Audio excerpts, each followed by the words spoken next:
আসসালামু আলাইকুম। তো এখানে আমরা একটা হচ্ছে অর্থনীতি ৩য় বর্ষের অর্থনীতির জন্য পরিসংখ্যানের হচ্ছে একটা প্রমাণ, যেটা ২০০০ এবার পরীক্ষা আসার সময় খুব উপযোগী সম্ভাবনার যোগসূত্র। ঠিক আছে? তো এটা আমরা লিখেছি, সেটা হচ্ছে বর্জনশীল ঘটনা, পরস্পর বর্জনশীল ঘটনা ২০২২ সালে বা হচ্ছে ২০২২ সালে আসছিল হচ্ছে অবর্জনশীলটা আসছিল ২৩ সালের জন্য। এটা অনেক গুরুত্বপূর্ণ। তো এখানে আমরা আগে প্রথমত এর যদি সংজ্ঞাটা একটু দেখি, এই দুটি পরস্পর বর্জনশীল ঘটনা যে কোনো ঘটার সম্ভাবনা, তাহলে দুইটা পরস্পর বর্জনশীল ঘটনা যে কোনোটি ঘটার সম্ভাবনা, দুইটা পরস্পর বর্জনশীল ঘটনার মধ্যে যে কোনোটি ঘটার সম্ভাবনা উহাদের ওই দুইটা উহাদের পৃথকভাবে ঘটার সম্ভাবনা যোগফলের সমান। তবে দুইটা ঘটনা একত্রে ঘটবে বা পৃথকভাবে ঘটার সম্ভাবনা যোগফলের কি হবে? সমান হবে। তো এখানে আমরা দুইটা যদি বর্জনশীল ঘটনা ধরি অর্থাৎ এ ও বি দুটি পরস্পর বর্জনশীল ঘটনা হলে এ অথবা বি, এখানে এই অথবা দ্বারা বোঝায় হচ্ছে ইউনিয়ন। ঠিক আছে? আর এবং বোঝা হচ্ছে ইন্টারসেকশন। তাহলে এ অথবা বি, তার মানে এটা কি হবে? আমাদের এখানে এই অথবাটা দ্বারা বোঝায় ইউনিয়ন হবে। ঠিক আছে? A union B. আচ্ছা, তো এ অথবা বি যে কোনো দুইটা একটা ঘটার সম্ভাবনা কি হবে? প্রবাবিলিটি অফ সম্ভাবনা এ ইউনিয়ন বি, এ অথবা বি ইকুয়াল প্রবাবিলিটি এ, এটা পৃথকভাবে ঘটতে পারে, এর সঙ্গে কি হবে? Probability of B. তাহলে আমরা এই এতটুকু অংশ যদি মনে রাখতে পারি, এটা থেকে আমাদের যে সংজ্ঞাটা আসে সেটা থেকে আমরা লিখতে পারবো যে দুইটা পরস্পর বর্জনশীল ঘটনা হবে, দুইটা পরস্পর অবর্জনশীল ঘটনা। ঠিক আছে? উহাদের এই প্রত্যেকটি ঘটার সম্ভাবনা পৃথকভাবে ঘটার সম্ভাবনা যোগফলের সমান। বা এখানে আমরা লিখে দেবো দুটি পরস্পর বর্জনশীল ঘটনা কোনোটি ঘটার সম্ভাবনা উহাদের প্রত্যেকটি পৃথকভাবে ঘটার যোগফলের কি হবে? সমান হবে। আচ্ছা, প্রমাণ করার ক্ষেত্রে আমরা ধরি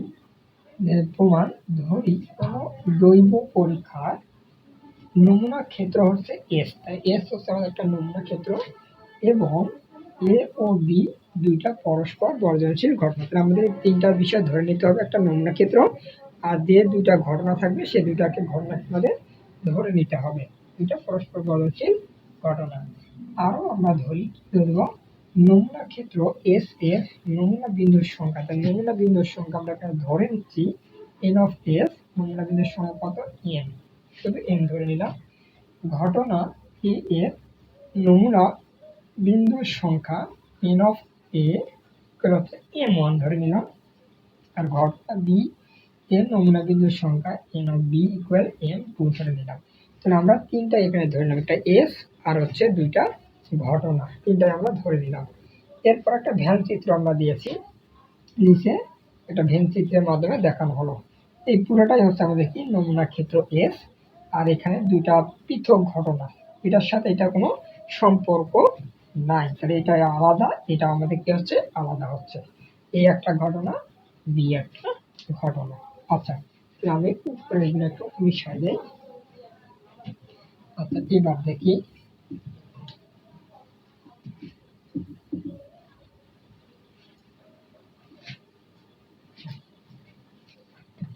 তাহলে এখন আমরা দেখি যে সুতরাং আমরা এখন এই হচ্ছে যদি আমি এখানে সূত্রটা একটু লিখে দিই, এইখানে সূত্রটা লিখে দিই। সূত্রটা হচ্ছে কি? আমাদের probability of A union B equal probability of A plus probability of B. তাহলে আমরা আগে এই তিনটা বিষয়, এখানে কয়টা আছে? এখানে একটা বিষয় আছে, এখানে একটা আলাদা বিষয়, এটা তিনটা আছে। তো তিনটাকে আমরা আগে বের করে নেব, সম্ভাবনা বের করে নেব। তো সম্ভাবনা বের করার জন্য আমরা দেখি, আমরা লিখব সুতরাং probability of A union B, এটা সম্ভাবনা, এটা আমরা বের করে নিই। আচ্ছা, সম্ভাবনা আমরা এটা একটা দুটো তিনটা আমরা এন অফ এ ধরছি, n of A, n of B, এরপর আমরা এইটা একটু ধরে নিই, এন অফ এ, এইটা ধরেছি নিয়েছি, এটা নিয়েছি। তাহলে আমাদের কোনো একটা সম্ভাবনা যদি বের করতে চাই, তা সেটার অনুকূল ফলাফল সংখ্যা বা মোট ফলাফল সংখ্যা লাগে। আমাদের মোট ফলাফল সংখ্যা হচ্ছে এই যে নমুনা ক্ষেত্র এস এ মোট আছে মোট ফলাফল সংখ্যা, আর এগুলো হচ্ছে কি আমাদের অনুকূল ফলাফল সংখ্যা। আমি যদি এটার যদি অনুকূল সম্ভাবনা বের করতে চাই প্রবাবিলিটি অফ এর, তাহলে এর এই মানে হচ্ছে নমুনা ক্ষেত্রের মোট ক্ষেত্র দ্বারা কি করতে হবে, ভাগ করতে হবে। তাহলে আমি যদি এটা যদি বের করতে পারবো, এটা বের করার জন্য আমাকে কি করে নিতে হবে, এটা একটা বের করে নিতে হবে। এটার সময় আমরা বের করে নেই এ ইউনিয়ন ঠিক আছে বি আছে, তো এইটার সময় আমরা কি ধরতে পারি, N of A union B equal এটা একটা ধরবো, এটা একটা ধরবো। আর N of A plus N of B, কারণ কি দেখেন আমি যেখানে পি জায়গায় এন বসাই দিলাম, এটা যদি হয় তাহলে আমাদের এটা ক্ষেত্রে কি করতে হবে, এটা থেকে এটা সুবিধা আমরা কি দেবো, এন বসায় দেবো শর্টকাটে, এভাবে আমরা বসায় দিতেও পারি। তাহলে n of A union B করে দেবে n of A plus N of B. তাহলে আমরা এইটা পেলাম, এরপর আমরা এটা থেকে এর মানটা যদি আমরা বসাই কি পাবো, এন অফ এ ইকুয়াল কত আছে এম ওয়ান, তাহলে আমরা এন অফ এম ওয়ান লিখলাম, বিতে কত আছে এম টু, তাহলে এটা হবে এম টু। আচ্ছা, তাহলে আমরা তিনটা এখানে ঘটনা ধরে নিলাম, এবার আমরা সম্ভাবনা বের করি। সেই জন্য সম্ভাবনা বের করি, আমরা লিখে দিতে পারি যে সম্ভাবনার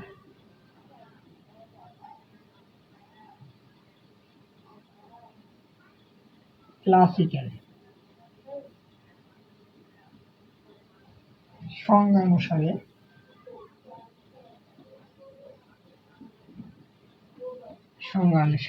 তাহলে আমরা যদি বের করতে চাই, দেখেন প্রবাবিলিটি অফ এটা যদি আমরা বের করতে, আগে প্রথমে এটা বের করে নেবো, এটা বের করে নেবো আগে দুইটা। প্রবাবিলিটি অফ এ যদি বের করে নেই, তাহলে এই এর যদি সম্ভাবনা বের করতে চাই, তাহলে এটা হচ্ছে অনুকূল ফলাফল সংখ্যা আর এটা হচ্ছে মোট ফলাফল সংখ্যা দ্বারা ভাগ করতে হবে। তাহলে এন অফ এ আর এখানে N of S, N of A কত আছে M one, N of S হবে কত এন, এটা একটা।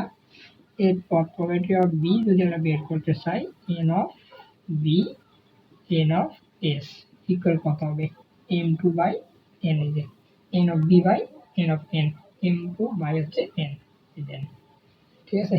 এরপর আমরা বের করবো, এর নিচে পুরো মিশাই দিলাম,